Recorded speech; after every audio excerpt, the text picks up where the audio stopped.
হাফিজ হুজুর রহমাতুল্লাহি আলাইহি কত বড় কুতুব ছিল, করে কুতুবুল আলম বলা হয়।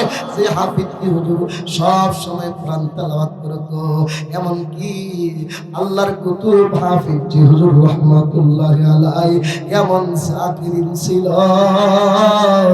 আল্লাহর জিকির করতে করতে জিহ্বাটারে এমন জিকিরওয়ালা জিহ্বা বানাইছে, প্রস্রাব পায়খানা করতে গেলে ওইখানে তো জিকির করা হারাম। আল্লাহর বান্দার জিহ্বা সব সময় আল্লাহর জিকিরে উঠতো, নামতো, তেলাওয়াত চলতো। টয়লেটে গেলেও জিহ্বাটার আমল শুরু হয়ে যাইত। একবার আল্লাহর কুতুবুল আলম হাফিজ হুজুর রাহমাতুল্লাহি আলাইহি টয়লেটের ভিতরে গেছে। টয়লেট থেকে যখন বের হইছে, খাদেম তাকায়া দেখে হুজুরের ঠোঁটের চিপা দিয়া রক্ত পড়তেছে। আল্লাহর ওলির খাদেম জিগায়, ও আল্লাহর ওলি আপনার ঠোঁট দিয়া রক্ত পড়তেছে কারণটা কি?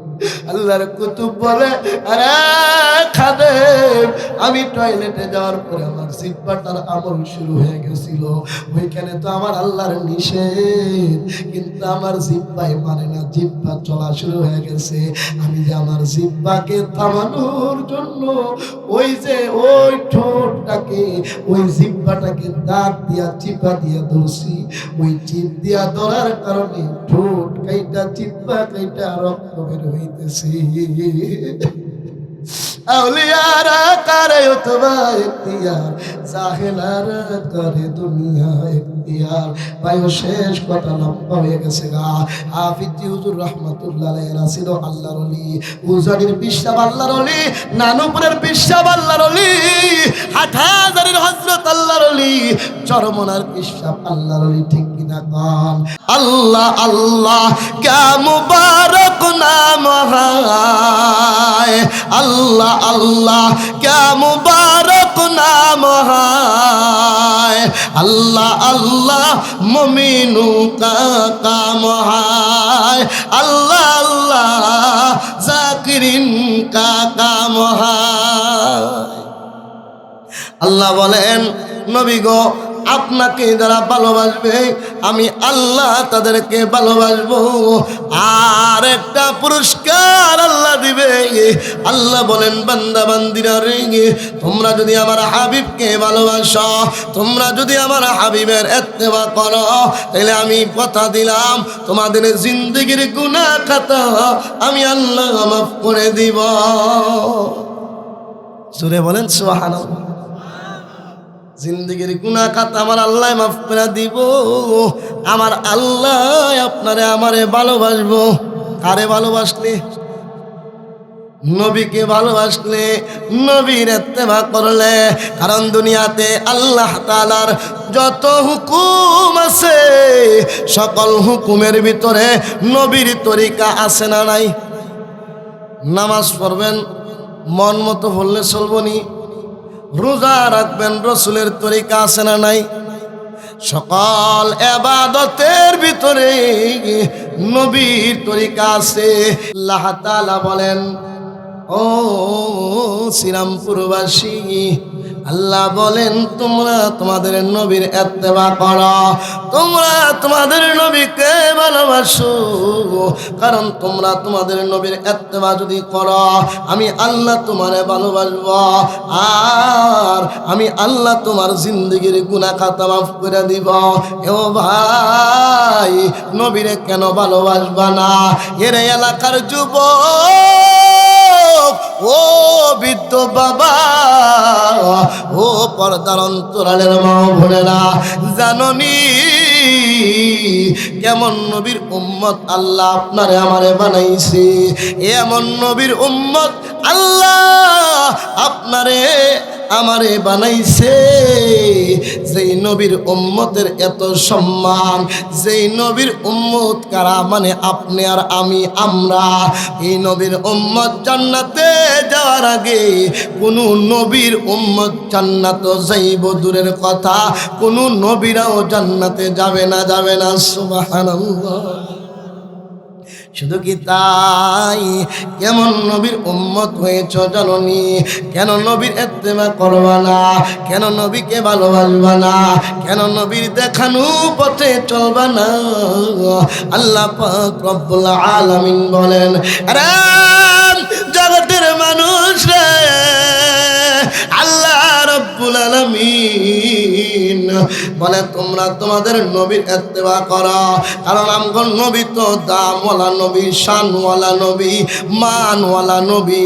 আল্লাহ বলেন, এরে মানুষ, শুধু তুমগর নবীরে তুমগর নবী বানাইছি না, পয়গম্বর আদম সফিউল্লাহ থেকে নিয়া তোমাদের নবীর আগে পয়গম্বর ঈসা রুহুল্লাহ পর্যন্ত যত নবী রাসূল আল্লাহ দুনিয়ায় পাঠাইছে, আপনার আমার নবীকে আমার আল্লাহ সকল নবীদের নবী বানায়া পাঠাইছে। সুবহানাল্লাহ। আপনার আমার নবীর এত সম্মান, ও ভাই, আপনার আমার চুল চুল, আপনার আমার নখ নখ, আপনার আমার হাত হাত, আপনার আমার পা পা, আপনার আমার চোখ চোখ, কিন্তু আপনার আমার নবীর এত দাম। আপনার আমার নবীর চোখ তো চোখ মুবারক, আপনার আমার নবীর চুল তো চুল মুবারক, আপনার আমার নবীর দাড়ি তো দাড়ি মুবারক, আপনার আমার নবীর হাত তো হাত মুবারক, আপনার আমার নবীর পা তো পা মুবারক, এমনকি আপনার আমার নবীর প্রস্রাব তো প্রস্রাব মুবারক, আপনার আমার নবীর পায়খানা তো পায়খানা মুবারক। জোরে কোন সুবহানাল্লাহ। জান্নাতের প্রত্যেক গেইটে গেইটে আল্লাহর নাম আছে, নবীর নামও আছে। আল্লাহ আসমান থেকে 104 খানা কিতাব দুনিয়ার জমিনে পাঠাইছে। 100 কিতাব হইল ছোট কিতাব, 4 খানা কিতাব হইল বড়। 100 কিতাব ছোট, এই কিতাবের ভিতর আপনার আমার নবী মুহাম্মদ রাসূলুল্লাহর নাম ছিল। ওই যে 4 খানা কিতাব বড় কিতাব, তাওরাত জাবুর ইনজিল আমগর হইল কোরআন, এইগুলার ভিতর আপনার আমার নবীর নাম ছিল। এমনকি আমার আল্লাহ তাআলা আযানের মধ্যে আল্লাহর নামের সাথে নবীর নাম আছে না নাই? একামতের মধ্যে নবীর নাম আছে না নাই? নামাজ পড়বো, নামাজের ভিতরে দুরূদ শরীফ পড়া লাগে কি লাগে না? কেমন সম্মান আমগর আল্লাহ আমগর নবীর দিছে। যে আল্লাহর নাম জান্নাত, যেই নবীর নাম জান্নাতের গেইটে আছে। এমনকি কিতাবওয়ালারা কিতাবের ভিতরে লেখে গো, জান্নাতের প্রত্যেক যে ফল ফলাদি গাছ হইব, ওই গাছের পাতায় পাতায় পর্যন্ত আমার আপনার নবীর নাম থাকবো। সুবহানাল্লাহ। আয় খতমে রাসূল ফখরে ইমাম শাহে মদিনা, আয় খতমে রাসূল ফখরে ইমাম শাহে মদিনা, দেখলা দো মুঝে মঞ্জারে গুলজারে মদিনা। লা ইলাহা ইল্লাল্লাহ, লা ইলাহা, লা ইলাহা, লা ইলাহা ইল্লাল্লাহু মুহাম্মাদুর রাসূলুল্লাহ। বলতেছিলাম আল্লাহ পাক আপনার আমার নবীকে কত সম্মান দিয়েছেন। ও ভাই, আপনার আমার নবীর মুজিজার কোনো অভাব নাই। আপনার আমার নবী জমিনে দাঁড়াইয়া আঙ্গুল দিয়া ইশারা দিলে আকাশের চাঁদ 2 টুকরা হয়ে যাইত। আপনার আমার নবীর থুতু লালার মধ্যে বরকত আছে না নাই? এমন বরকত, শুধু একটা কথা বলি শুনে যাও। আপনার আমার নবীর থুতুর মধ্যে এত বরকত, আল্লাহু আকবার। আপনার আমার নবী 3 দিনের ক্ষুধার্ত অবস্থায় আল্লাহ নবীর মেয়ে ফাতেমা রাদিয়াল্লাহু তাআলা আনহার বাড়িতে গিয়ে আপনার আমার নবী হাজির হয়েছেন। আপনার আমার নবী হাজির হইয়া যখন আল্লাহর রাসূল তার মেয়েকে ডাকতেছে, একবার ডাক দিছে, ভিতর থেকে কোনো জবাব পাওয়া যায় না। দ্বিতীয়বার ডাক দিছে, কোনো জবাব পাওয়া যায় না। তৃতীয়বার ডাক দিছে গো, কোনো জবাব পাওয়া যায় না। আল্লাহর রাসূল জানতো তার মেয়ে ঘরের ভিতরে আসে। আল্লাহু আকবার, কেমন মেয়ে! তিনি হলেন জান্নাতের মহিলাদের সর্দার, খাতুনে জান্নাত। কেমন সন্তানের মা, যেই সন্তান হবে যুবকদের জান্নাতের সর্দার, সাইয়্যিদা শাবাবি আহলিল জান্নাহ। ওই হাসান হুসাইনের মা, আল্লাহর রাসূলের স্ত্রী, আল্লাহর রাসূলের মেয়ে ফাতেমা রাদিয়াল্লাহু তাআলা আনহার দরজার সামনে গিয়া, হযরতে আলী রাদিয়াল্লাহু তাআলা আনহুর স্ত্রীর দরজার সামনে গিয়া যখন ডাক দিছে, তিনবার জবাব না পাইয়া আল্লাহর রাসূল সাল্লাল্লাহু আলাইহি ওয়াসাল্লাম মনটাকে বেজার করে চলে যাইতেছে।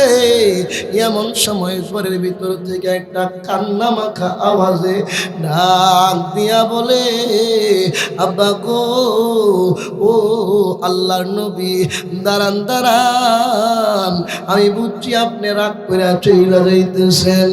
আল্লাহর নবীর মেয়ে ফাতেমা ডাক দিয়া বলে, বাবা গো, আল্লাহর নবী, আমি বুঝছি আপনি বুঝি রাগ কইরা চইলা যাইতেছেন, কিন্তু বাবা গো, আপনি যখন প্রথমবার ডাক দিছেন আমি শুনছি, আমি ঘরের আড়াল দিয়া তাকায়া দেখছি গো, ওগো নবী, তাকায়া দেখি আপনার মুখটা শুকায় রইছে, আপনার ক্ষুধার্ত অবস্থায় আমার দরজার সামনে এসে দাঁড়াইছেন। বাবা গো, আমার ঘরের ভিতরে তো কোনো খাবার নাই গো বাবা, এমনকি আপনার নাতি হাসান আর হোসেনকে 3 দিন পর্যন্ত কোনো খাবার খাওয়াইতে পারি না, তাদেরকে বুঝাইয়া শুনাইয়া মাত্র কিছুক্ষণ আগে ঘুম পাতাইছি গো আব্বা।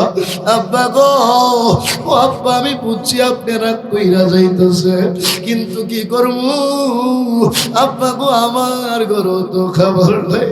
আপনারা বলবি এই কথা যখন শুনছে, এবার আপনার আমার নবী চইলা যাইতেছে, যাওয়ার পথে তাকায়া দেখে একজন ইহুদি তার খেজুর বাগানে কাজ করতেছে।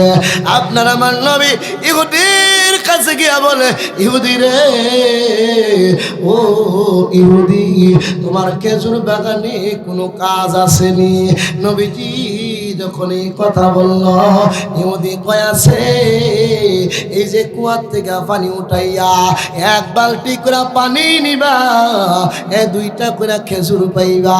সিরাতের কিতাবের ভিতরে লেখে আল্লাহর নবী পানি উত্তোলন করা শুরু করে দিল। আরে ভাই, আরে পর্দার অন্তরালের মা, যখন আল্লাহর রাসূল কয়েক বালতি পানি উত্তোলন করা হলো, রশিটা দুর্বল ছিল, সিরাতের কিতাবের মধ্যে লেখে রশিটা চিরে গো, হঠাৎ ঠাস করে বালতিটা কুয়ার তল দেশে পড়ে গেছে। আওয়াজ পাইয়া দৌড়াই আসছে, হ্যাঁ আব্দুল্লাহর বেটা মোহাম্মদ, কিসের আওয়াজ হয়েছে? একা দেখে গো, আল্লাহ রাসূল যেই বালতি দিয়া পানি উত্তোলন করতেছিল, যেই বর্তন দিয়া পানি উঠাইতেছিল, ওই বালতিটা নিচে পইরা গেছে। ইহুদির রাগ উইঠা গেছে, ইহুদির মেজাজ গরম হয়ে গেছে, ইহুদির নাক কন্ট্রোল করতে না পাইরা যেই নবীজির গায়ে মশামাছি বসা হারাম ছিল, ওই নবীজির গাল মুবারকে একটা থাপ্পড় মেরা দিছে। নাউজুবিল্লাহ। নবীজির গাল মুবারকে যখন থাপ্পড় মারছে, আমার নবী কান্না, এরা ইহুদি আমারে থাপ্পড় মারলি না, ইহুদি আমারে কেমনে থাপ্পড় মারলি? আল্লাহ পাক জিবরাইল আমিন পাঠাইছে। জিবরাইল আমিন পাঠায়া আল্লাহ রাসূলের কানে কানে বলতেছে নবী গো আপনি শুধু হাতটা বাড়াইয়া দেন বাকিটা আপনার আল্লাহর কাজ। জোরে কন্যা আল্লাহু আকবার। এইবার আপনার আমার নবী সিরাতের কিতাবে লেখে কুয়ার সামনে যাইতে দেরি হইছে ওই কূপের তলদেশের পানি আমার আল্লাহ এই বালতি সহ মুখের সামনে আইনা হাজির কইরা দিছে সুবহানাল্লাহ। যখন কুয়ার সামনে হাজির হইয়া গেছে গা এইবার ইহুদি তাকায়া দেখে কি রে যার হাত বাড়ানোর সাথে সাথে ওই তলদেশের পানি কুয়ার উপরে হাজির হয়ে যায়। সে তো কোনো সাধারণ মানুষ না রে, সে তো কোনো সাধারণ মানুষ না। ইহুদির মনের মধ্যে যন্ত্রণা শুরু হয়ে গেল, ইহুদির মনের মধ্যে জল্পনা কল্পনা শুরু হয়ে গেল।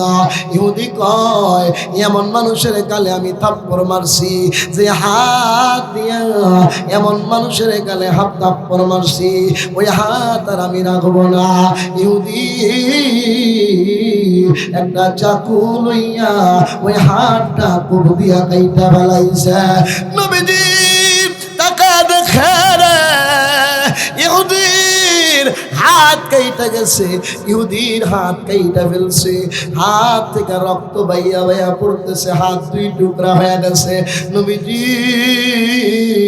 আমার মায়ের নবী ডাক দিয়া কয় আরে ইহুদি ইহুদি